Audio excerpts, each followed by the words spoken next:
শুক্রবার উত্তর দিনাজপুর প্রেস ক্লাবে সাংবাদিকদের সঙ্গে বৈঠক করলেন রায়গঞ্জ বিধানসভা কেন্দ্রের জোট প্রার্থী মোহিত সেনগুপ্ত। এদিন সাংবাদিকদের সাথে কুশল বিনিময়ের পর আসন্ন ভোট নিয়ে নিজের মতামত ব্যক্ত করেন তিনি। মোহিতবাবু বলেন, লোকসভা আর বিধানসভার ভোট ভিন্ন। মানুষ দলত্যাগী প্রার্থীদের ভোট দেবেন না। মানুষের যে উন্মাদনা রয়েছে তাতে এই উপনির্বাচনে জোট প্রার্থী জয়ী হবেন। যদিও এদিন নির্বাচনে ভোট সন্ত্রাসের আশঙ্কা প্রকাশ করেছেন মোহিতবাবু। আমার এবার নিয়ে 4 বার বিধানসভার প্রার্থী আমি হলাম। 11 সাল 16 সাল আমি জয়ী হয়েছিলাম, 21 সালে জয়ী হতে পারি। 21 সালে ধর্মের মেরুকরণে ভোটটা বিভাজন হয়ে যাওয়ার পরে আমরা ভোট পাইনি। আমরা কেন, আমাদের জোট শরিক কেউ জিততে পারিনি। এবার কিন্তু ভোটটা আলাদা হবে। এবার ভোটটা আলাদা হবে যে যারা দল বদলু, যে আমাদের 2 জন দল আছে আমার বিরুদ্ধে, দুজনই দল বদলু।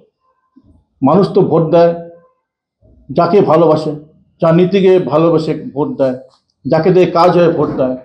গতবার যাকে জিতিয়েছিলেন 3 মাস পরে চলে গেলেন তৃণমূল কংগ্রেস। আশ্চর্যভাবে দেখলাম জিতলো একটা দলের, তারপরে সে চলে গেল অন্য দলে, কিন্তু সেই সিটটা সে পদত্যাগ করলেন না। সেই সুবাদে পিএসসি কমিটির চেয়ারম্যান থাকলেন, বিরোধী পক্ষের লোক নিতে হয়, পিএসসি কমিটির চেয়ারম্যান হলেন। কিন্তু বাইরে তৃণমূল, বিধানসভার ভিতরে তৃণমূল, এই দ্বিচারিতা, এটা মানুষ মানতে পারে না। তেমনি আরেকজন তো আছে বিজেপির, উনিও কখনো কংগ্রেস, কখনো তৃণমূল, কখনো বিজেপি।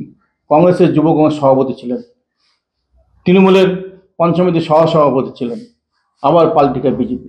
এই যে দলবদলু খেলা আমাদের রায়গঞ্জে হচ্ছে, সেই যে মানুষ এদেরকে বিশ্বাস করতে পারছে না, আজকে জিতে আবার অন্য দল চলে যাবে। সেই জন্য আমরা আশাবাদী, মানুষ জানে যে কাকে দিয়ে ভোটটা দিলে কাজ হবে। এবং আমি গর্বিত যে আমি এমএলএ হয়ে আমি যা কাজ করেছি অন্য কেউ করতে পারিনি।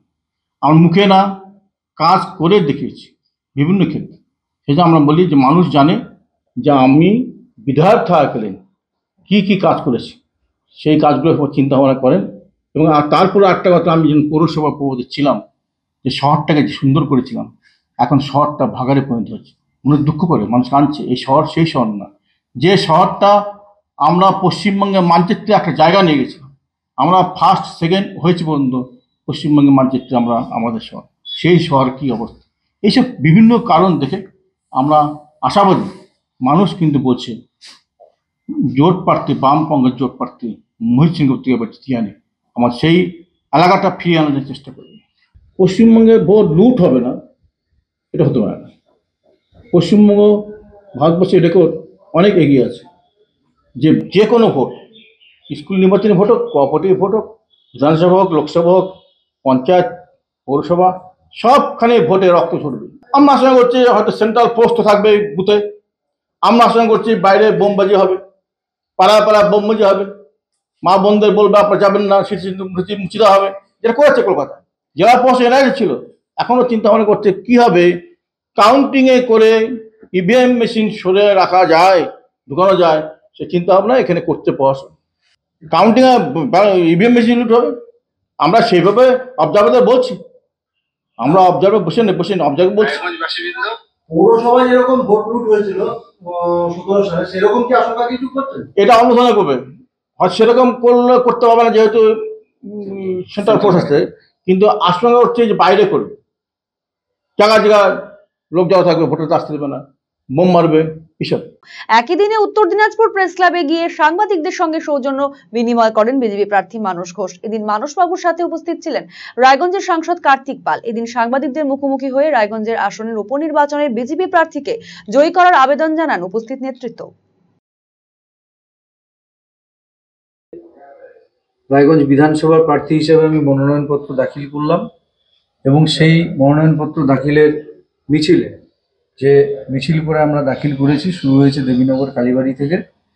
আমার সাথে আমাদের প্রিয় সাংসদ কার্তিক চন্দ্র পাল মহাশয় ছিলেন, জেলা সভাপতি বাসুদেব সরকার মহাশয় ছিলেন, প্রাক্তন জেলা সভাপতি নির্মল দাম মহাশয় ছিলেন, প্রাক্তন জেলা সভাপতি শঙ্কর চক্রবর্তী মহাশয় ছিলেন, রায়গঞ্জ এই বিধানসভা নির্বাচন পরিচালন কমিটির কনভেনার নিমাই কবিরাজ মহাশয় ছিলেন, আমাদের সমস্ত নেতৃত্বরা ছিলেন।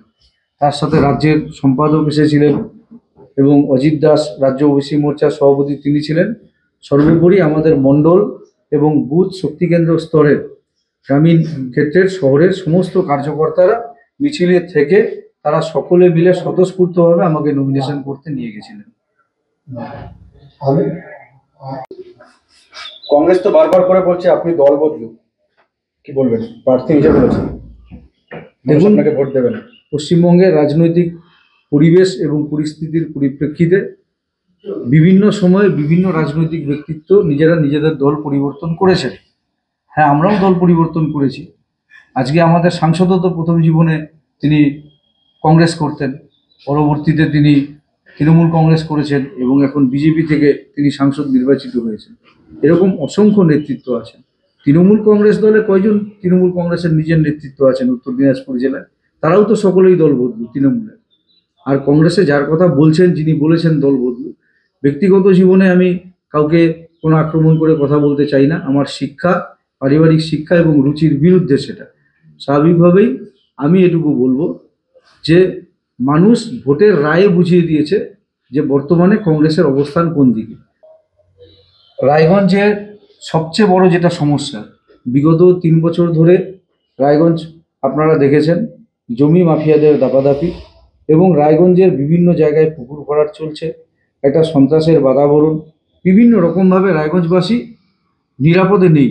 প্রথম কাজই হচ্ছে রায়গঞ্জের শান্তি ফেরানো এবং এই সমস্ত উচ্ছৃঙ্খল যে জিনিসগুলো আছে সেখান থেকে রায়গঞ্জের মানুষকে রক্ষা করা, এটা হবে প্রথম কাজ। প্রথমেই আমি আপনাদের মাধ্যমে আমার প্রিয় রায়গঞ্জবাসীকে সশ্রদ্ধ নমস্কার জানাই।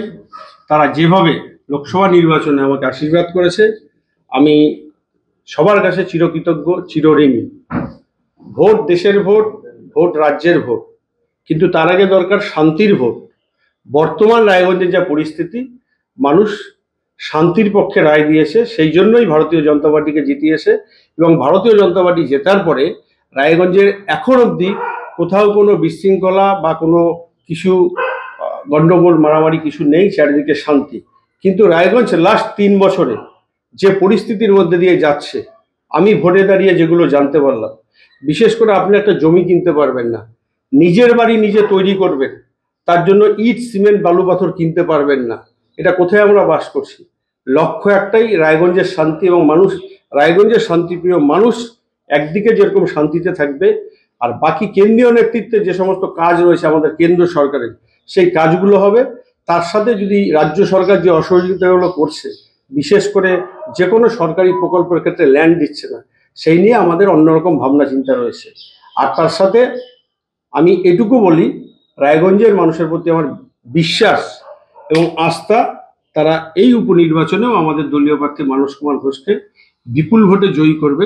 সিস্টেম ঠিক আছে, সিস্টেমের বদল হয়েছে। একটা পক্ষ কাছে ছিল, তাকে দূরে ঠেলে দেওয়া হয়েছে, একটা পক্ষকে আগলে নেওয়া হয়েছে। ঠিক তেমনি ভোটের আগে বলা হয়েছিল কোনো একটা সংস্থাকে যে আপনাদের দরকার নেই, আমি করব। সেই সংস্থা ভোটে আমাকে যথেষ্ট হেল্প করেছে এবং একটা পক্ষ যথেষ্ট হেল্প করেছে। এবার একটা পক্ষ সরে গিয়েছে। এবার ধরুন, যদি আমি ধরেই নিচ্ছি খারাপ কথাটা, যে ছাপ্পা মারবে, সেখানেও একটা কনফিউশন আছে যে সেই ছাপ্পাটা মারতে গিয়ে আদেও তাকে দিবে না কাকে দিবে, সেটাও কনফিউশন আছে। আমরা চেষ্টা করবো ছাপ্পা বন্ধের, এবং সেই জায়গা থেকে মানুষ যাতে নিশ্চিন্তে নিজের ভোট নিজে দিতে পারে। এবং যা পরিস্থিতি, রায়গঞ্জের মানুষ যাকে রিজেক্ট করেছে, এই 1.5 মাসের মধ্যে আবার তাকে রিজেক্ট করবে।